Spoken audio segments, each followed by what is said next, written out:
Bismillahirrahmanirrahim. Assalamualaikum warahmatullahi wabarakatuh. Pada kesempatan kali ini saya akan menjelaskan mengenai identitas budaya dan agama dalam komunikasi lintas agama dan budaya. Baik, pada teori identitas menurut Sabara Rudin ini merupakan hal yang paling penting karena identitas itu merupakan pemahaman terhadap diri sendiri. Kemudian identitas juga berasal dari berbagai aspek seperti kebudayaan, etnis, sosial, agama maupun jenis kelamin. Nah, identitas ini pun memberikan gagasan tentang siapa diri seseorang atau siapa diri kolektif seorang kelompok. Nah, kemudian identitas ini juga merupakan konstruksi sosial yang berlangsung dalam suatu ruang dan waktu yang panjang. Secara etimologis, kata identitas ini berasal dari kata identi yang berarti artinya itu yang pertama ada kondisi atau kenyataan tentang sesuatu yang sama, sesuatu keadaan yang mirip satu sama lain. Kemudian yang kedua, kondisi atau fakta tentang sesuatu yang sama di antara dua orang atau lebih. Kemudian yang ketiga, kondisi atau fakta yang menggambarkan sesuatu yang dimana di antara dua orang atau individualitas atau dua kelompok dan benda.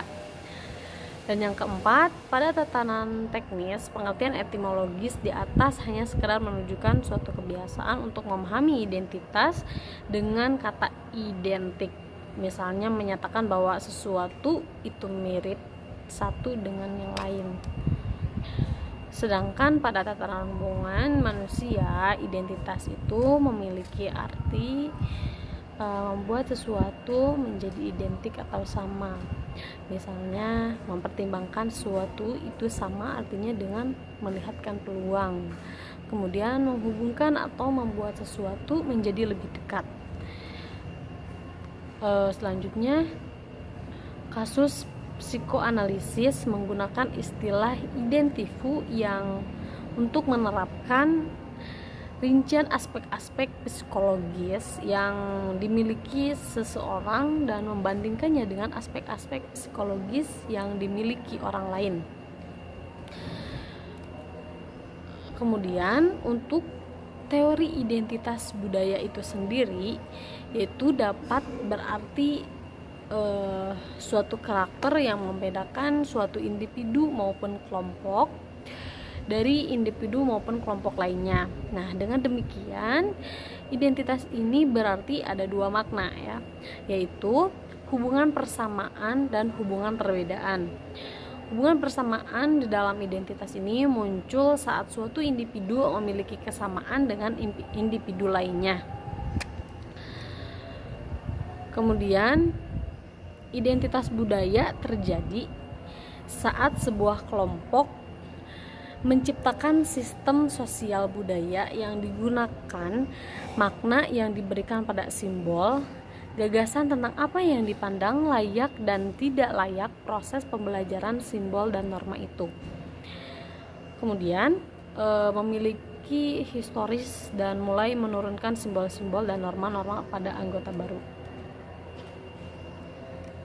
Kemudian apabila pengertian tentang identitas ini kita kaitkan dengan budaya, maka yang dimaksud dengan identitas budaya adalah pemahaman tentang sesuatu yang identik maupun gambaran yang terkait dengan budaya. Identitas ini juga yaitu merupakan karakter khas dan sistem komunikasi kelompok yang muncul dari sikon tertentu. Sementara dari perspektif komunikasi, identitas budaya itu dipandang sebagai sesuatu yang muncul saat pesan ditukarkan antara orang satu ke orang berikutnya. Jadi identitas itu ditentukan sebagai penentuan peran komunikasi antar budaya. Identitas muncul dan datang dalam konteks komunikasi. Kemudian untuk perkembangan identitas agama di Indonesia. Nah, pada demokrasi yang terjadi di Indonesia ya, seringkali berdinamika dengan berbagai persoalan keanekaragaman sehingga menjadi salah satu pemicu terjadinya ketidakharmonisan antar kelompok yang kemudian bisa mencapai tahap babak baru yang merupakan konflik antar identitas, sehingga menyebabkan pertentangan antar identitas nasionalisme dan identitas agama yang semakin meruncing sehingga mengganggu stabilitas negara.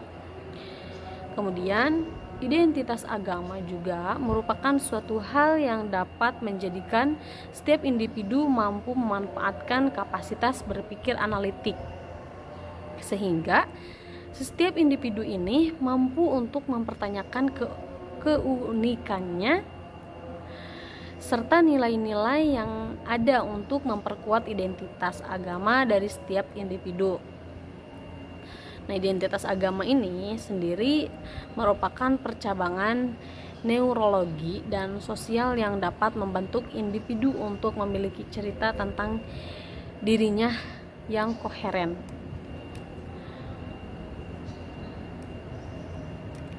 Kemudian transformasi agama di era yang modern ini memang memiliki tantangan yang begitu keras.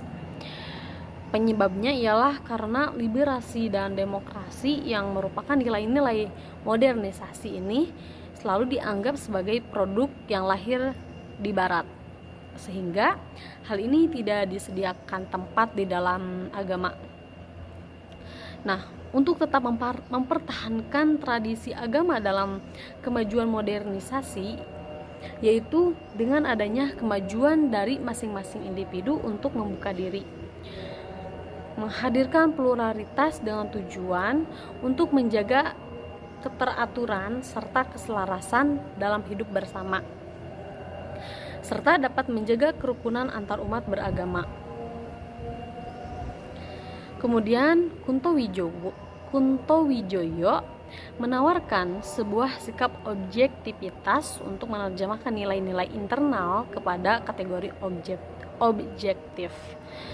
Nah, hal ini bertujuan agar nilai agama ini bisa menjadi nilai bersama. Sikap objektivitas ini boleh dilakukan bagi setiap pemeluk agama manapun dengan aturan bahwa agama lain yang bersangkutan dengan kegiatan atau sikap tersebut menganggap hal tersebut sebagai sikap yang natural, dengan kata lain sikap dan perilaku yang sewajarnya saja, tidak sebagai perbuatan keagamaan. Kemudian perkembangan identitas etnik atau budaya di Indonesia ini memiliki perubahan yang selalu terjadi pada berbagai aspek kehidupan yang juga disertai kemudahan mobilitas masyarakat yang mendorong terjadinya perubahan. Nah, kemudian perkembangan etnik budaya di Indonesia ini seperti yang kita ketahui bersama bahwa mengalami penurunan yang cukup signifikan setiap harinya.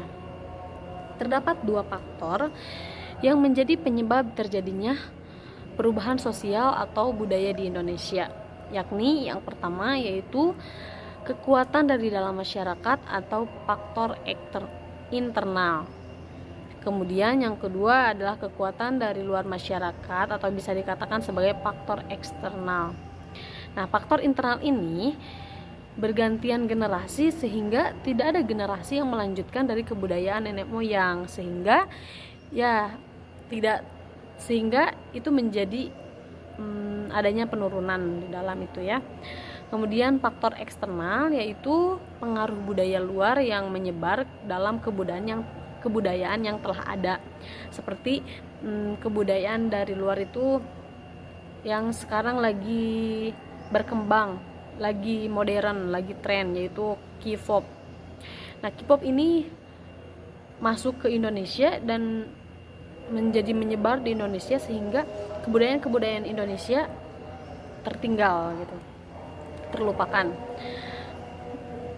Contoh perkembangan budaya yang terjadi pada beberapa aspek yaitu seperti pakaian, alat musik, mainan. Nah, itu seiring berjalannya waktu itu berubah begitu ya. Kemudian dinamika identitas, komunikasi antar agama dan budaya. Nah, dinamika yaitu gerakan dari dalam yang menggerakkan semangat, sedangkan dinamika sosial itu yaitu pergerakan antar masyarakat yang dilakukan secara terus-menerus sehingga terjadi perubahan dalam tata tertib dan aturan masyarakat yang bersangkutan. Dalam konteks komunikasi antar budaya dan agama, kata dinamika sosial dapat dikaitkan dengan pola komunikasi lintas agama yang mencerminkan hubungan antar masyarakat yang berbeda secara budaya. Kemudian, dinamika komunikasi identitas antar agama dan budaya ini menurut Dedi Mulyana didefinisikan bahwa komunikasi antar budaya sebagai komunikasi yang terjadi antara orang-orang yang berbeda agama, bangsa, ras, bahasa, tingkat pendidikan, status sosial, bahkan jenis kelamin. Kemudian definisi komunikasi antar budaya ini menurut Allo Liliweri merupakan suatu proses analisis atau membandingkan satu fenomena kebudayaan dengan fenomena kebudayaan lain. Selanjutnya, menurut Fibroluch yang dikutip dari Liliweri mengatakan bahwa pada hakikatnya studi lintas budaya ialah salah satu studi komparatif yang bertujuan untuk membandingkan. Yang pertama, variabel budaya yang tertentu, dan yang kedua, konsekuensi atau akibat dari pengaruh kebudayaan dari dua konteks kebudayaan atau lebih yang berbeda. Kemudian, komunikasi antar budaya ini lebih menekankan pada perbandingan pola-pola komunikasi antar pribadi di antara peserta komunikasi yang berbeda kebudayaannya. Berdasarkan beberapa pengertian tersebut, dapat disimpulkan bahwa komunikasi antar budaya ini adalah analisis antar budaya atau sering disebut analisis komparatif untuk menguji perbedaan-perbedaan antar budaya. Perbedaan antar budaya yang dimaksud dalam tulisan tersebut yakni ialah budaya yang dianut oleh dua etnik yang berbeda. Mungkin dicukupkan sekian presentasi dari saya, kurang lebihnya mohon dimaafkan. Wabillahi taufiq wal hidayah. Wassalamualaikum warahmatullahi wabarakatuh.